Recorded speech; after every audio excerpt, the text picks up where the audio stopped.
தொடர்ந்து நம்ம சேனல்ல பிரபலங்களுடைய பயோகிராஃபியை பார்த்துட்டு வந்துட்டு இருக்கோம். அந்த வகையில இன்னைக்கு நம்ம இந்த வீடியோல பிரேமலு அப்படின்ற ஒரே ஒரு திரைப்படம் மூலமா இந்தியாவை தாண்டி குளோபல் வைஸா ரொம்பவே ஃபேமஸ் ஆகியிருக்கிற நடிகை மமிதா பைஜு இவங்களுடைய பயோகிராஃபியை தான் பார்க்க போறோம். பிரேமலு அப்படின்ற பேரை கேட்டாலே நிறைய பேரு இது தெலுங்கு திரைப்படம் அப்படின்னு நினைச்சிருப்பாங்க ஸ்டார்டிங்ல. பட் இது தெலுங்கு திரைப்படம் கிடையாது. இப்பெல்லாம் ரீசன்ட் டேஸ்ல மலையாள பிலிம்ஸை பயங்கரமா ரசிக்கிற ஒரு ஆடியன்ஸ் தமிழ்நாட்டுல ஏன் இந்தியா ஃபுல்லா வந்திருக்காங்க இல்லையா, ஏன் குளோபல் வைஸாவும் வந்திருக்காங்க சொல்லலாம். சோ அப்படிப்பட்ட ஒரு மலையாள பிலிம் இண்டஸ்ட்ரியில இருந்து வந்த திரைப்படம் தான் இந்த பிரேமலு திரைப்படம். இந்த படத்துக்கு முன்னாடி மமிதா பைஜு பல திரைப்படங்கள் மலையாளத்துல பண்ணியிருந்தாங்க. பட் இந்த படம் மூலமா இவங்களுக்கு இவ்வளவு ஒரு ரெகக்னிஷன், அதுவும் வேர்ல்டு வைடா கிடைச்ச இந்த ஒரு வெற்றி இருக்கு பாத்தீங்களா, இது அவங்களுடைய கெரியரை இன்னும் பயங்கரமா தூக்கி வச்சிருக்கு. அடுத்தடுத்து நிறைய ரீஜன் லாங்குவேஜ்ல நடிக்கிறதுக்கான வாய்ப்புகளை இவங்களுக்கு தேடி கொடுத்திருக்கு. இதுல தமிழ்லையும் பாத்துக்கிட்டீங்கன்னா ஒரு படத்துல இப்ப நடிச்சிருக்காங்க. சோ வியூவர்ஸ், மமிதா பைஜு யார், அவங்க எப்படி இண்டஸ்ட்ரிக்குள்ள வந்தாங்க, அவங்களுடைய பிலிம் பயோகிராஃபி மற்றும் அவங்கள பத்தின பல விஷயங்கள், அண்ட் ரொம்ப ரொம்ப முக்கியமா இயக்குனர் பாலா அவர்களால ஒரு சர்ச்சை, ஒரு சின்ன ஒரு கான்ட்ரோவர்சில கூட மமிதா பைஜு சிக்கி இருந்தாங்க. அதை பத்தி அவங்க நிறையவே பேசியிருந்தாங்க. சோ இந்த மாதிரி மமிதா பைஜு அவங்கள பத்தின பல விஷயங்களை தான் இன்னைக்கு நம்ம இந்த வீடியோல பார்க்க போறோம். வாங்க வீடியோக்குள்ள போலாம். மமிதா பைஜு ஒரு மலையாளி. அவங்க கேரளாவில் இருக்கக்கூடிய கோட்டயம் கிடங்கூர் அப்படின்ற இடத்துல தான் அவங்க பிறந்திருக்காங்க. சோ பிறந்தது, வளர்ந்தது, படிச்சது எல்லாமே பாத்துக்கிட்டீங்கன்னா அங்கேயே தான். சோ இவங்களுடைய டேட் ஆஃப் பர்த் பாத்துக்கிட்டீங்கன்னா நிறைய தளபதி ஃபேன்ஸ்க்கு லைட்டா ஜெலஸ் ஆகுற மாதிரியான ஒரு டேட் ஆஃப் பர்த் தான். அதாவது நம்ம தளபதியோட பர்த்டே 22 ஜூன் அன்னைக்கு தான் மமிதா பைஜுவும் பிறந்திருக்காங்க. 2001 ஜூன் 22 மமிதா பைஜு பிறந்திருக்காங்க. இவங்க மேரி மவுண்ட் பப்ளிக் ஸ்கூல்ல அவங்க ஸ்கூலிங்க முடிச்சிருக்காங்க. இவங்க காலேஜ் பெருசா படிச்சாங்களா அப்படின்னு பார்த்தா அது பெருசா தெரியல.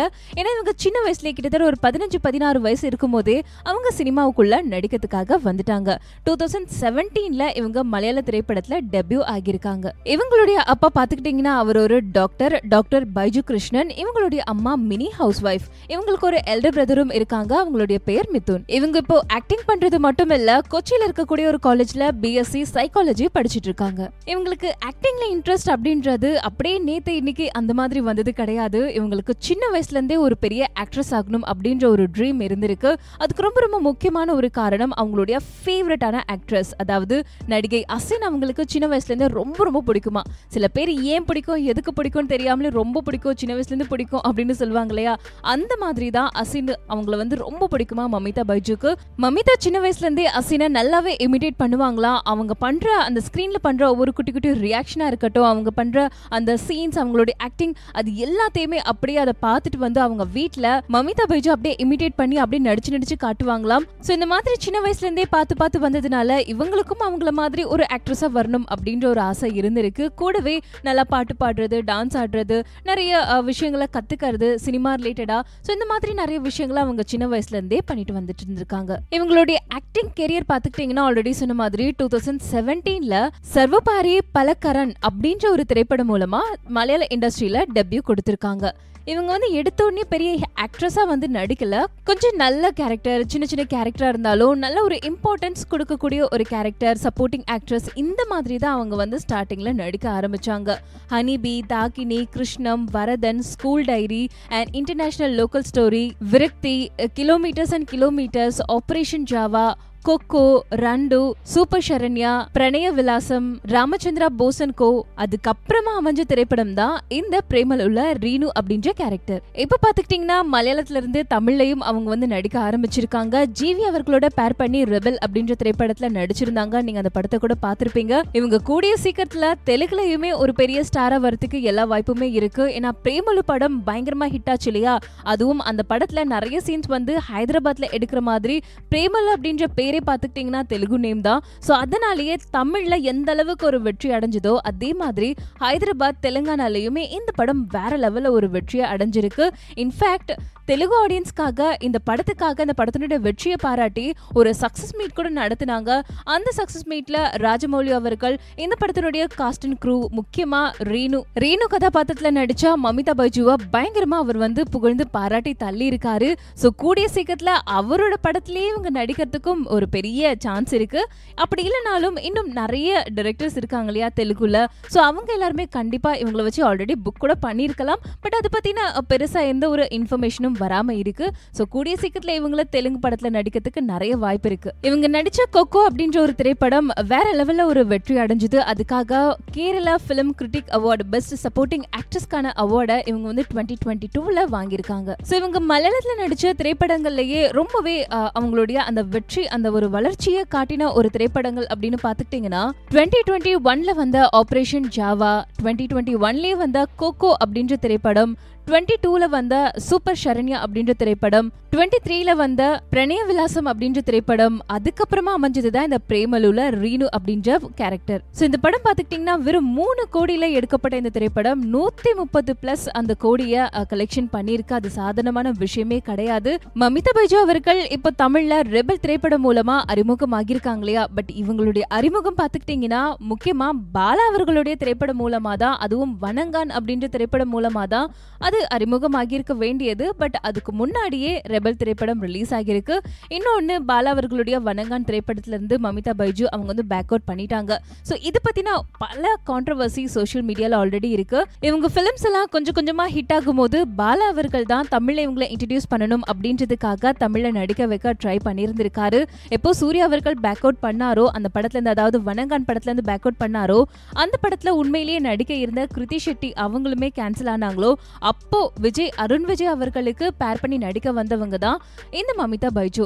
சோ இவங்களுக்கு இந்த படத்துல ஒரு முக்கியமான கேரக்டர், அதாவது ஏதோ ஒரு இசை கருவியை வாசிக்கிற மாதிரியான ஒரு கேரக்டர். இவர் வந்து எப்பவுமே நம்மளுடைய தமிழ் கலாச்சாரத்தை காட்டுற மாதிரியான இசை கலைஞர்கள், அந்த இசை விஷயத்தெல்லாம் அவர் வந்து நிறையவே பண்ணுவார் இல்லையா.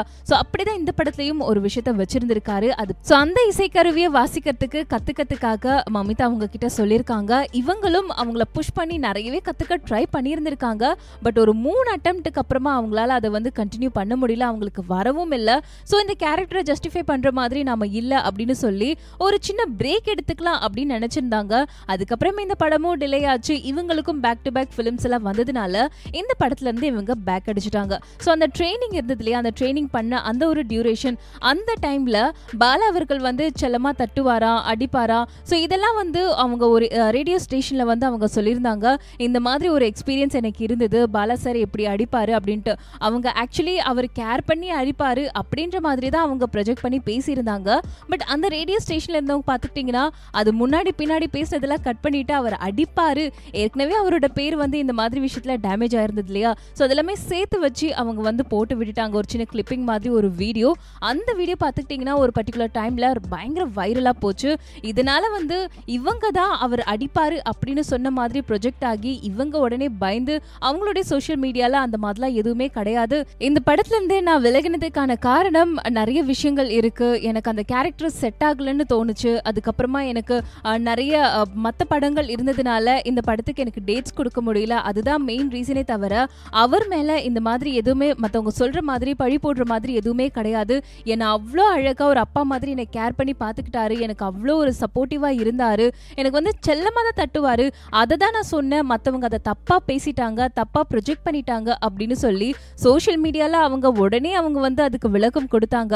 அது மட்டும் இல்லாம இந்த ரெபல் படத்துக்காக இவங்க இன்டர்வியூஸ்லாம் வந்தாங்க இல்லையா, அதுலயுமே பாலசாரை பத்தி ரொம்பவே நல்லா தான் அவங்க வந்து பேசியிருந்தாங்க. சோ இவங்க தான் ஆக்சுவலி இந்த வணங்கான் திரைப்படத்துல நடிக்க வேண்டியது. பட் இவங்க பேக் அடிச்சதுனால வேற ஒரு ஆக்ட்ரஸ் அந்த படத்துல வந்து நடிச்சிட்டு இருக்காங்க.